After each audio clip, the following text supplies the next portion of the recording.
All right, so we have our second cue ready to go, our intro cue right here, and we have our individual fade time that we recorded for a sine wave effect with our floor 330s. And so now let's bring in some top 330s, and we'll do something a little different here. First of all, we'll do the kind of the same process that we did for these other lights. Let's select top 330s and just hit at. Let me move this up a little bit so we can see better. Let me do this. Let me pan it rather. There we go. Right there. Now we can see them really well. All right, so let's select the position that we want for our top 330s. Let's just do flat right now. We're on flat. Looks fine. And we'll do the focus on this one. Let's do it mid.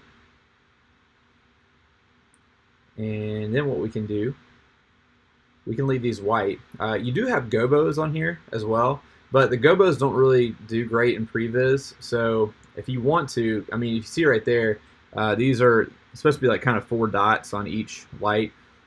They disappear basically. This can be fixed, but it takes some time. So I haven't had time to really do that, but let's see if there's a gobo that works, just so we can kind of see it. We'll skip this for now. If you want to, what I like to do sometimes, I'll do the song the way I want to do it and make notes of where I want to put gobos once I have all the fixtures on. It doesn't take a long time to do that at all, to program in a gobo. So you can do that in a live setting if you want. But for right now, this is our look for our top 330s. Let's add in a circle effect, like with our position. So we already have that programmed into an effect, so no need to make another effect for that. So I'll just hit circle right here. All of our moving lights are already in these 3 effects right here, and all the campuses have these generic circle, pan, and tilt effects, so you can always recall these in the regular FX window right here, just so that way you don't have to create something new. But for the purpose of this video, let's create a new one, just so I can kind of show you how we came up with this effect. At the same time, we are showing you how to create a song, but I'm kind of showing you too how to create effects. So we'll do our top 330s, and they are selected from left to right. Selection order does matter. If you selected this one right here, and then the far right, and you kind of went in this kind of random order, that's how your lights are going to react to an effect, if that makes sense. So if you have them from left to right, if you have an actual dimming effect, they're going to go from left to right. And you can change the pattern if you want to as well. So top 330s are selected. Let's go into song effects, and let's just go ahead and let's add these to the same effect right here. But we're just going to do a different selection. So we have our 4 lower lights right here. Let's do new, and let's do add. Let's do pan and tilt. And we have pan and tilt right here. What I want to do, I want to change the form to circle. So we'll go down to circle. So we have that set. It's a relative mode. And let's change 60 BPMs is going to be way too much. I'm going to change this to 12. 12 is, a pretty good BPM for a moving effect like this. And let's change our low value and high values on this as well. So 50 right now, it's going to create a pretty big circle in the room. This is what's going to kind of shrink the circle a little bit to where it's not going all over the room. So we'll do this negative 25 for both of these. So I selected both of these boxes, and I'll select both of these and do positive 25. And let's go ahead and change this wing right here. So on our pan side, we'll go ahead and do -2, and then let's do 2. Well, before I do this, let me show you what it's gonna look like here. Let's go ahead and click out that, and let's hit our effect now. You notice that there's 8 that pops up in this right now. So we have our 4 lower lights and our 4 lights up high doing something. So let's go see what it looks like. So pretty cool effect. I mean, it's just going from left to right. You'll notice a pattern right here. But what if I want to make it symmetrical? I love making things symmetrical. So I learned this little trick from Christian Jackson, and I'll right-click this effect, And let's go in and do -2 on the wings for pan. So -2. And then we'll do +2 for tilt. And now watch what happens.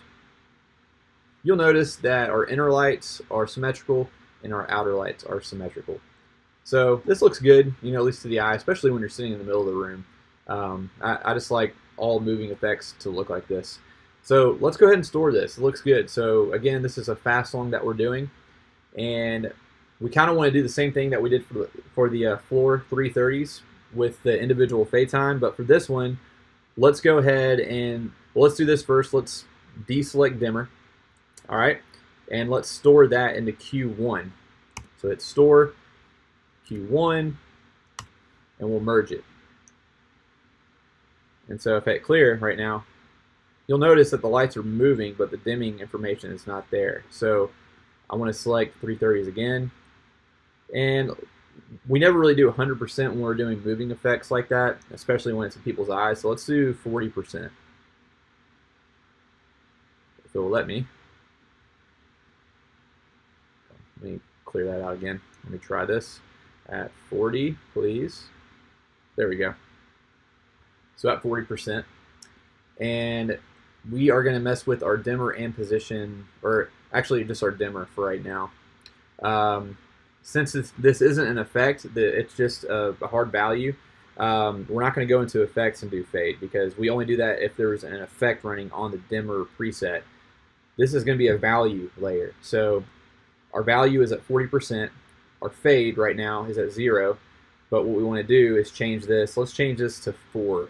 Or no, let's just do 2 like we did the other one. So it's going to fade in over 2 seconds. So I'll do store Q, not channel. Let's see, Q. Ooh, no. There we go, Q2. Hit merge. Let me clear that out. And now let's go to the top of our song. Let's just do start. So we're on start right now. If I hit go, you'll notice everything's fading in nicely. Now, if I wanted the position effect to fade in, I like the position effect to start on the first cue, especially if it's coming in on the second cue, which is the intro. I just kind of like the effect to already be in place and everything, so that way it doesn't just snap into it. But if you did, let's do an example real quick. Let's go ahead and stomp position. Basically, it's going to stop the effect. Let's store that into Q1 and 2. Let's do through 2. All right, hold down clear. And let's select our top 330s again. Let's hit that effect. All right, we have it moving. So we're going to have it fade in on the second cue now. So what we'll do is we'll go to position right here, effect layer, since this is an effect, fade, and just select one of these boxes. It will change for both of them. Let's do 3 seconds. So it's going to take 3 seconds for these lights to load into the effect, this position effect. I'll hit store 2. We'll hit merge. All right, let's clear that out. And now watch what happens. We'll go back to the start cue. Hit go. See how the lights are just kind of fading into the position, and now they're in their full circle. So